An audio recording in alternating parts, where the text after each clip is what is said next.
Hi കൂട്ടുകാരെ, എൻ്റെ video കാണുന്ന എല്ലാ കൂട്ടുകാർക്കും സുഖമാണല്ലോ. ഞാൻ ഇന്നിവിടെ ഒരു പുതിയ ഡിഷാണ് തയ്യാറാക്കിയിരിക്കുന്നത്. ഇത് വളരെ എളുപ്പത്തിൽ തയ്യാറാക്കാൻ പറ്റിയതാണ്. എല്ലാവരും ഇഷ്ടപ്പെടുന്നതാണ് ഈ ഡിഷ്. ചോറിൻ്റെ കൂടെയും ചപ്പാത്തിയുടെ കൂടെയും ഒക്കെ കഴിക്കാൻ ഇത് വെജിറ്റേറിയനാണ്. ഇതുപോലെ എല്ലാവരും ഒന്ന് തയ്യാറാക്കി കഴിച്ചു നോക്കണം. നല്ല ടേസ്റ്റാണിത്. കുട്ടികളൊക്കെ ഇഷ്ടപ്പെടുന്നതാണ് ഈ ഡിഷ്.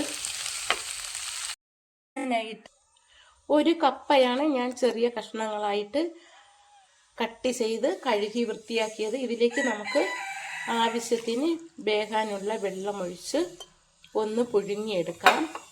ഈ കപ്പയുടെ മുകൾ ഭാഗം മാത്രം മതി വെള്ളം. ഇത് നമുക്ക് പുഴുങ്ങിയെടുക്കാം. ഇതിലൊരു അര സ്പൂൺ ഉപ്പും കൂടി ചേർത്ത് ഇളക്കിയിട്ട് പുഴുങ്ങിയെടുക്കാം. കപ്പ ഇപ്പോൾ നന്നായിട്ട് വെന്തു. നമുക്കിത് വെള്ളം വാർന്ന് എടുക്കാം. ഇത് ഊറ്റയില്ലാത്ത മരിച്ചീനിയാണ്. കുറച്ച് ഉപ്പിട്ടാണ് വേവിച്ചത്. ഇതിലേക്ക് ഇനി 2 സ്പൂൺ കാശ്മീരി മുളക് പൊടി ചേർത്ത് കൊടുക്കാം. 1 സ്പൂൺ മല്ലിപ്പൊടി ഇട്ട് കൊടുക്കാം. അര സ്പൂൺ മഞ്ഞൾപ്പൊടി ചേർത്ത് കൊടുക്കാം. കുറച്ച് കുരുമുളക് പൊടി ഇട്ട് കൊടുക്കാം. 1 സ്പൂൺ ഗരം മസാല ഇട്ട് കൊടുക്കാം. ഒരു നുള്ളു കായപ്പൊടി കൂടി ചേർത്ത് കൊടുക്കാം. 2 സ്പൂൺ കോൺഫ്ലവർ ചേർക്കാം. 1 സ്പൂൺ വെളുത്തുള്ളി ചതച്ചതിട്ട് കൊടുക്കാം. 1 സ്പൂൺ ഇഞ്ചി ചതച്ചതിട്ട് കൊടുക്കാം. കപ്പയിൽ ഉപ്പിട്ടാണ് വേവിച്ചത്, എന്നാലും ഒരു നുള്ളു ഉപ്പുപൊടി കൂടി ഇട്ട് കൊടുക്കാം. ഇനി ഇതെല്ലാം കൂടി ഒന്ന് നന്നായിട്ട് മിക്സ് ചെയ്തെടുക്കാം.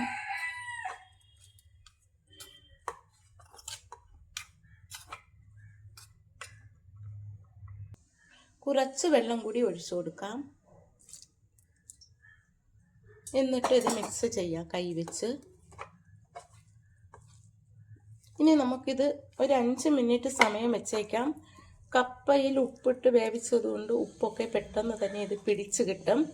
അതുകൊണ്ട് ഒരു 5 മിനിറ്റ് സമയം ഇത് വെച്ചിട്ട് നമുക്കിത് ഫ്രൈ ചെയ്തെടുക്കാം. ഇതിപ്പോൾ നന്നായിട്ട് ഉപ്പും മുളകുമൊക്കെ പിടിച്ചിട്ടുണ്ട്. ഇനി ഒരു പാൻ ചൂടാകുമ്പോൾ അതിലേക്ക് നമുക്ക് ഇത് ഫ്രൈ ചെയ്യാൻ ആവശ്യത്തിനുള്ള എണ്ണ ഒഴിച്ചു കൊടുക്കാം. വെളിച്ചെണ്ണയാണ് ഞാൻ ഇതിലേക്ക് ഒഴിച്ചത്. എണ്ണ നന്നായിട്ട് ചൂടാകുമ്പോൾ നമുക്ക് അതിലേക്ക് ഓരോ പീസുകളായിട്ട് ഇട്ട് കൊടുക്കാം. ഒരുമിച്ചിടരുത്, എന്നാൽ ഒട്ടിപ്പിടിക്കും. ഓരോന്നായിട്ട് ഇട്ട് കൊടുത്താൽ മതിയാകും. ഇതുപോലെ ഓരോന്നായിട്ട് ഇട്ട് കൊടുക്കാം. ചെറു തീയിൽ മൂപ്പിച്ചാൽ മതിയാകും. ഇതിലേക്ക് വേണമെങ്കിൽ 2 മുട്ട കൂടി ചേർക്കാമായിരുന്നു. പക്ഷേ ഞാൻ പൊങ്കാല ഇടുമ്പോൾ വ്രതമായതുകൊണ്ടാണ് ചേർക്കാത്തത്. എന്നാൽ എനിക്ക് ഇത് വീട്ടിലുള്ളവർക്ക് കഴിക്കാൻ പറ്റത്തില്ല, അതുകൊണ്ടാണ് മുട്ട ചേർക്കാത്തത്. നിങ്ങൾക്ക് വേണമെങ്കിൽ മുട്ട കൂടി ചേർത്ത് ഫ്രൈ ചെയ്യാം.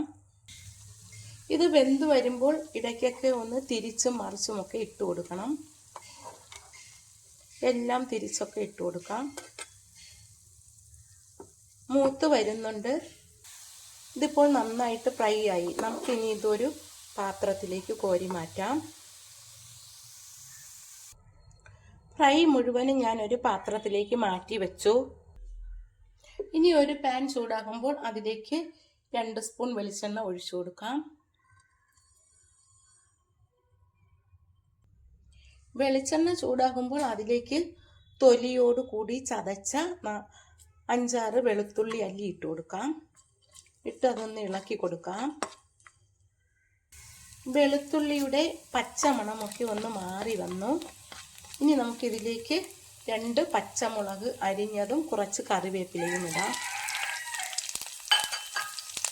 ഇതെല്ലാം കൂടി ഒന്ന് വാട്ടിയെടുക്കാം.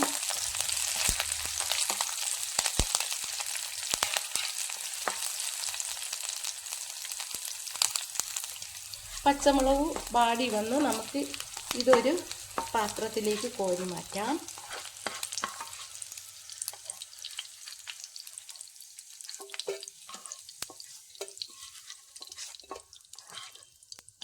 ഇനി നമുക്ക് ഇതിലേക്ക് അരിഞ്ഞു വെച്ചിരിക്കുന്ന സവാള ഇട്ട് കൊടുക്കാം.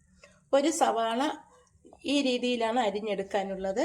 ഒരുപാട് ചെറുതാകരുത്. കപ്പയുടെ അതേ വലിപ്പത്തിന് അരിഞ്ഞെടുത്താൽ മതിയാകും. അത് നമുക്ക് ഈ എണ്ണയിലേക്ക് ഇട്ട് കൊടുക്കാം. ഒന്ന് വാട്ടി കൊടുക്കാം. നല്ല ബ്രൗൺ നിറമാകണ്ട, ചെറുതായിട്ടൊന്ന് വെന്ത് കിട്ടിയാൽ മതിയാകും. ഇതിലേക്ക് ഇനി ഒരു കഷ്ണം ക്യാരറ്റ് അരിഞ്ഞത് ചേർത്ത് കൊടുക്കാം. ഒരു ചെറിയ കഷ്ണം ക്യാരറ്റാണ് ഞാൻ ഇതിലേക്ക് ഇട്ടത്.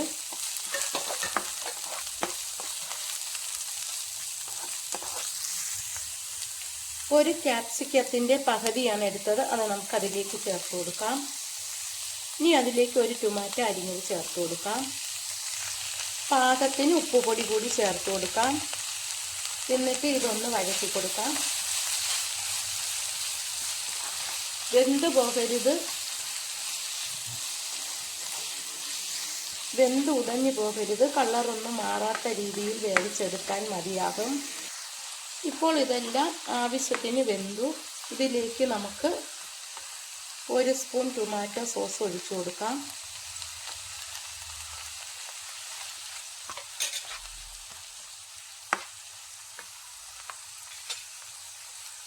ഇനി ഇതിലേക്ക് ഗ്രീൻ ചില്ലി സോസ് ഒഴിച്ചു കൊടുക്കാം. ഫ്രിഡ്ജിലിരുന്നത് കൊണ്ട് അത് കട്ടിയായി. ഒരു സ്പൂണാണ് അതിലേക്ക് ഒഴിച്ചത്. ഇനി ഒരു സ്പൂൺ സോയാ സോസ് ഒഴിച്ചു കൊടുക്കാം. ഇതെല്ലാം കൂടി ഒന്നുകൂടി ഇളക്കി കൊടുക്കാം.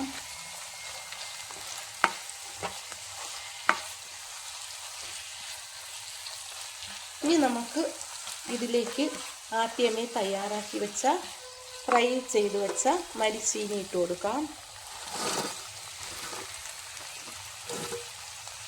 എന്നിട്ടിത് ഒന്ന് ഇളക്കി കൊടുക്കാം. ഇതിപ്പോൾ നല്ല പരുവത്തിന് കിട്ടിയിട്ടുണ്ട്. നല്ല ടേസ്റ്റാണ് ഇത് കഴിക്കാൻ. കാണുമ്പോൾ തന്നെ കഴിക്കാൻ തോന്നും, അത്രയ്ക്ക് ടേസ്റ്റാണിത്. കുട്ടികൾക്കൊക്കെ ഇത് ഇഷ്ടപ്പെടും. ചപ്പാത്തിയുടെ കൂടെയും ചോറിൻ്റെ കൂടെയും ഒക്കെ ഇത് കഴിക്കാൻ പറ്റും. നല്ല ടേസ്റ്റാണ്. ഒരിക്കലെങ്കിലും ഇതുപോലെ എല്ലാവരും തയ്യാറാക്കി നോക്കണം. ഇനി നമുക്കിതിൻ്റെ മുകളിലേക്ക് ആദ്യമേ തയ്യാറാക്കി വെച്ച കറിവേപ്പിലയും പച്ചമുളകും വെളുത്തുള്ളി ചതച്ചതും കൂടി ഇട്ട് കൊടുക്കാം. ഇതാണ് അതിൻ്റെ ഒരു ടേസ്റ്റ്. നന്നായി വെന്ത് വന്നിട്ടുണ്ട്. ഉപ്പൊക്കെ പാകത്തിനുണ്ട്. ഞാൻ തയ്യാറാക്കിയ ഈ വീഡിയോ ഇഷ്ടമായെങ്കിൽ എല്ലാവരും ഇതുപോലെ ഒന്ന് ഉണ്ടാക്കി കഴിച്ചു നോക്കണം. നല്ല ടേസ്റ്റാണ്, നല്ല രുചിയാണ്. ആദ്യമായി കാണുന്നവരെല്ലാം എൻ്റെ ചാനൽ സബ്സ്ക്രൈബ് ചെയ്യണം, സപ്പോർട്ട് ചെയ്യണം. Thank you.